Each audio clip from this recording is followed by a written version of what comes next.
So this is the November 2024 exam. So the first question I got here is to do with formula and naming formula. So the first one we have here is naming MgS. So it's got magnesium and sulfur. So the name it gets is magnesium sulfide. Next one we go on to is your iron 3 carbonate. With iron 3 carbonate, you have Fe3 plus because of 3, carbonate CO3 minus. Remember, CO3 2 minus. You find this at the back of your periodic table. When you do this here, you will swap and drop. So you only do the charge at the top. You do not touch the number 3 at the bottom. It never changes. So that stands for 3, stands for 2, swap and drop. So 3 goes over to the carbonate side, 2 over the iron. So what you end up with is 2 iron, so Fe2, small 2 at the bottom. Carbonate CO3 again doesn't change. You put it in brackets and you put a 3 around the outside 2 times and 3 by the whole entire carbonate molecule. Next thing we go on to is Cu bracket NO3 bracket 2, stands for copper. We know that at the back of the periodic table it's copper 2, so put 2 in brackets, and then nitrate is NO3. Next thing we go on to is hydrogen and nitrogen react to produce ammonium gas. So write a balanced symbol equation for reaction. So hydrogen's H2, nitrogen's N2 because they're both diatomic, and then we go on to form ammonia gas, which is NH3. Balanced out, look for the easiest thing to multiply by 2 or get into an even number. So you put 2 in front of NH3, and then because you now have 6 hydrogens, put 3 in front of H2. Remember your diatomic molecules, hydrogen, nitrogen, fluorine, oxygen, and all group 7. And that's only when they exist by themselves. Now here, I'm just drawing a covalent bond for you to show you for revision. Covalent bond of ammonium, NH3. You've got your nitrogen in the centre, your 3 hydrogens around the outside. And then you talk to yourself and you say, right, how many electrons does hydrogen need? Okay, it needs 1, so that's 1 shared pair. Nitrogen normally have 5 electrons outside shell, it's group 5, so you count the 2 actual ones of the lone person, and you have your bonded pairs. Next question, question 2. Periodic table, define an element. So an element is a substance that consists of one type of atom that can't be broken down into any simpler substances by any chemical means.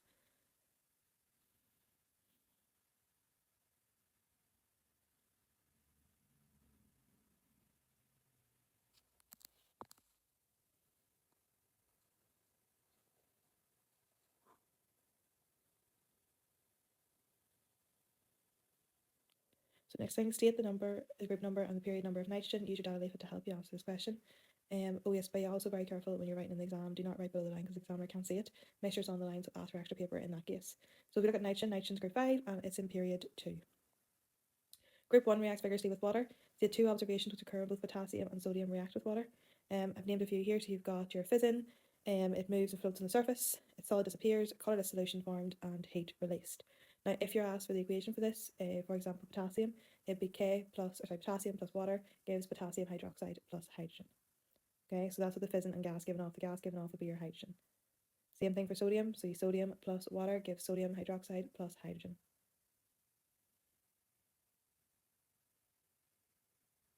So potassium atom reacts with water, a potassium ion is formed.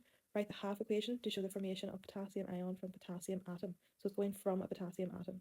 So when you do the half equation, just do the potassium atom first, okay? And then your arrow, and it's going to form your potassium ion. Be very careful when you read these questions. So what's happened here? I have lost, or if I gained electrons, it has lost an electron. So it's lost just 1 electron, so I'm going to put it onto the product side of plus E minus. Then we go on to the periodic table with Mendeleev. It did not contain any noble gases and had not been discovered at that time, suggests based off the electronic configurations of noble gases why they had not been discovered yet. So just remember that they have a full outer shell and are stable and therefore are unreactive.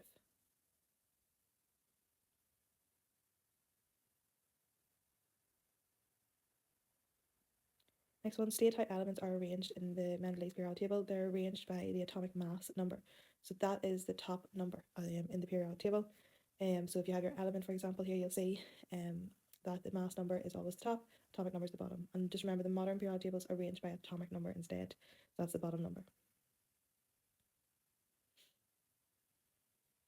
Next one, the noble gases are all in group 0 with a modern periodic table. State the trend and boiling point down group 0. The boiling point increases down group 0. And also remember they're all colourless gases. Group 0 is all colourless gases and the boiling point increases down the group and they're unreactive because they have a full outer shell and are stable. Then we go on to here to the distillation. Okay, so this here one example is of fractional distillation. We know this due to the fractional column present. First question, use a diagram to answer the question. So what change state happens in B? B gets heated, so A is obviously a liquid here.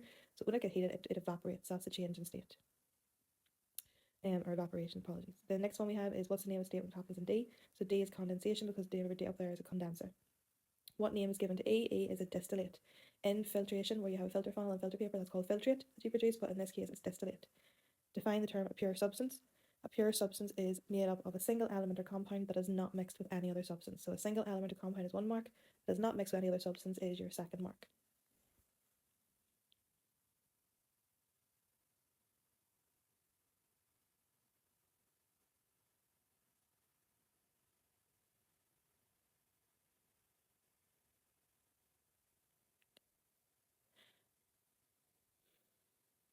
So the other example you have in this here is simple distillation.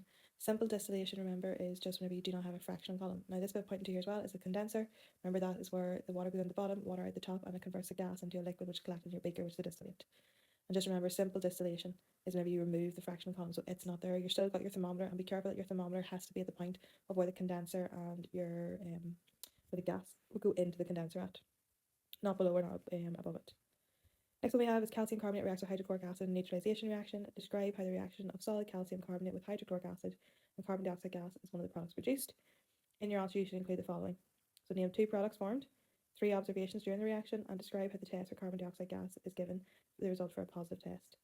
So first of all, name your 2 products formed in this reaction. So the first thing that I'm going to do is I'm going to write out the equation. The reason I'm doing this is because one is practice and the other is to tell me what the products are and I won't get mixed up then. So we've got calcium carbonate plus hydrochloric acid gives calcium chloride plus water and carbon dioxide. So my products are, as I can see, is calcium chloride and my water. I wouldn't mention carbon dioxide because it's the other products produced. Carbon dioxide has already been answered in the question. 3 observations during the reaction. So you've got bubbles, fizzing, gas given off. Your white solid disappears. The calcium carbonate, you can say, disappears. Colourless solution formed and heat released.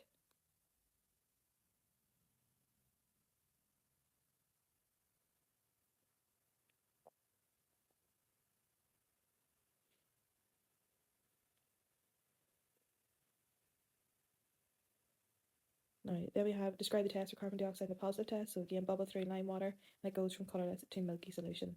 Again, if this was test for hydrogen, you would say lighted splint burns as sticky pop. Test for carbon oxygen would be flow and splint relights. And your test for water is anhydrous copper sulfate would go from white solid to a blue solution. So just being careful of those observations that you have to remember as well. Now, this question here will be marked on your written communication, so make sure you use capital letters and full stops as well. On to B now. So if we look at your table here, ammonia is a base. It told us it's weak, so any number between 8 and 11. The colour will be blue or blue-green. Ethanoic acid we know is a weak acid to start with, so again it will have the colour of yellow, or you can say orange. Definitely not red, okay, because it's a weak acid. The next one we add to is sodium hydroxide. Sodium hydroxide is a base. It's strong, so any number between 12 and 14. Next one, what is meant by a weak acid? A weak acid partially ionizes in water. If it was a strong acid, it fully ionizes in water. If it's a strong alkali, like sodium hydroxide, fully ionizes in water, and ethanoic acid will be partially ionized in water. Neutralization reaction for ionic equation, so you do H plus OH minus. H plus comes from the acid, OH minus comes from your alkali or your base, and they're both aqueous. The only liquid is water there. Question 5 about atoms or ions. Here we've got a table, so before I start, I just look at S2 minus and K plus, so automatically I'm going to tell myself what's going on here. If it's S2 minus, that means it's gained 2 electrons. K plus means you have lost 1 electron to get a full outer shell and be stable. The others are all atoms and have not changed. So the first question, the ion formed when an atom has lost 1 electron, and what about here is K plus. An atom with the same number of protons and neutrons, so looking through the table, which numbers will give me the same answers? So magnesium, so 12 protons, 12 neutrons, 12 electrons, and an electron configuration of 2 and 3 is aluminium. What is an isotope then? So you could have said an atom with the same number of protons but a different number of neutrons, or what you'll see here in pink is whenever you might be asked to describe it in terms of mass number and atomic number, you would say it's got the same atomic number but a different mass number or atomic mass number.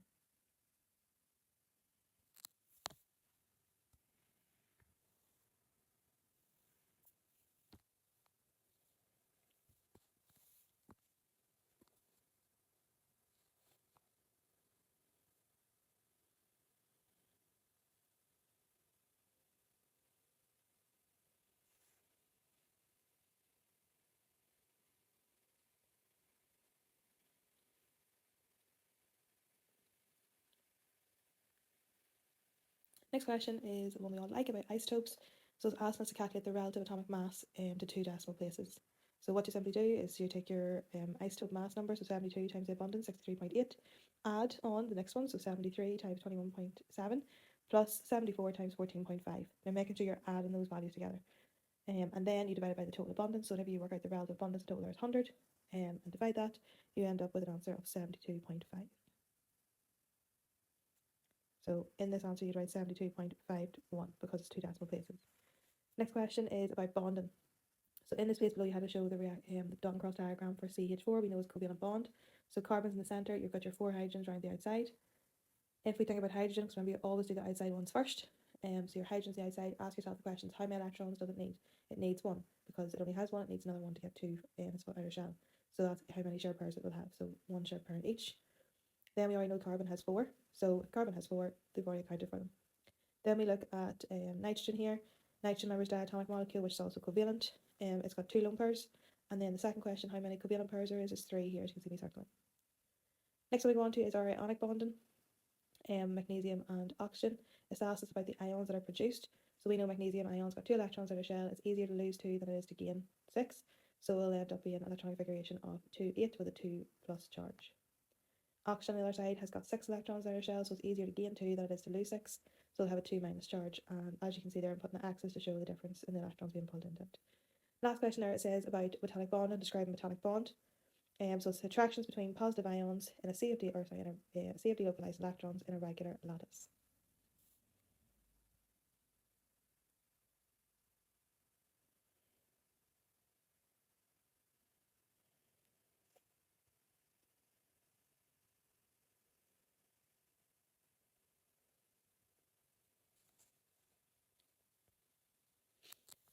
Then we go on to our quantity of chemistry. So when we work this out, it's asking us for the relative atomic masses. We've got 1 calcium, 1 sulfur, and 4 oxygen. So 40 times 1 plus 32 times 1, and it'll then be 16 times 4. Now make sure you use the numbers that they normally give you for the atomic mass numbers. They are the same as the periodic table, but just be careful. So the answer here is 136.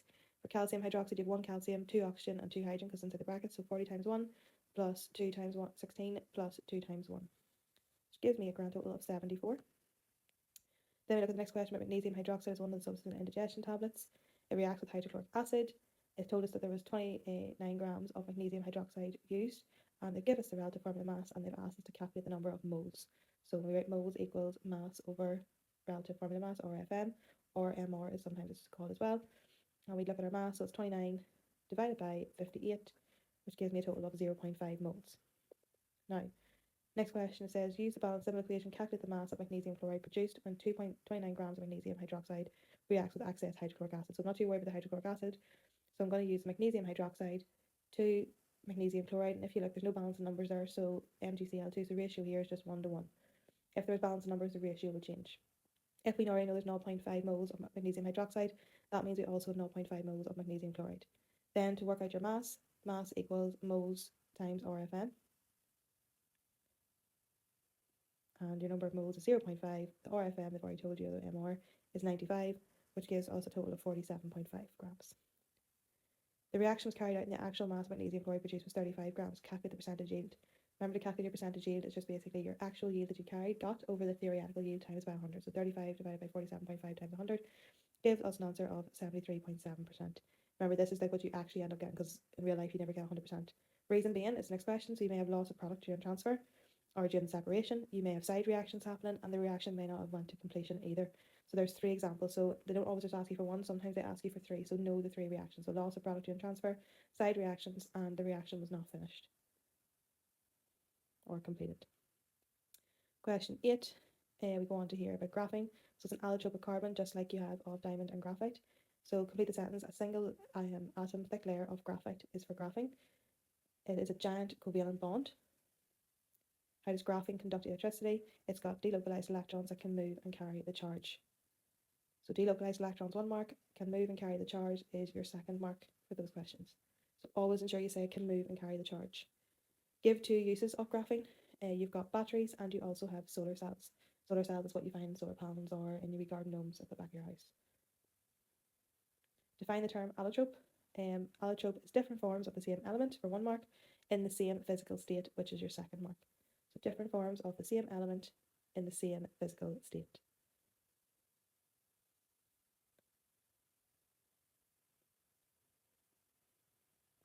Next question, give a table below about 5 different substances. These substances are represented by the letters P, Q, R, S, and T. So identify which could be mercury. Mercury is always a liquid at room temperature, so automatically you know it's either going to be Q or R, because they're the only liquids at room temperature, but it's actually not Q because Q boils at -35, so it has to be R. Next one is a gas at room temperature, so the only one there is a gas at room temperature is then going to be Q. Could be group 1 metal. It has to be S because it has got a high melt and boiling point, but not too high, and it's also a good conductor of electricity. And then which one's dead?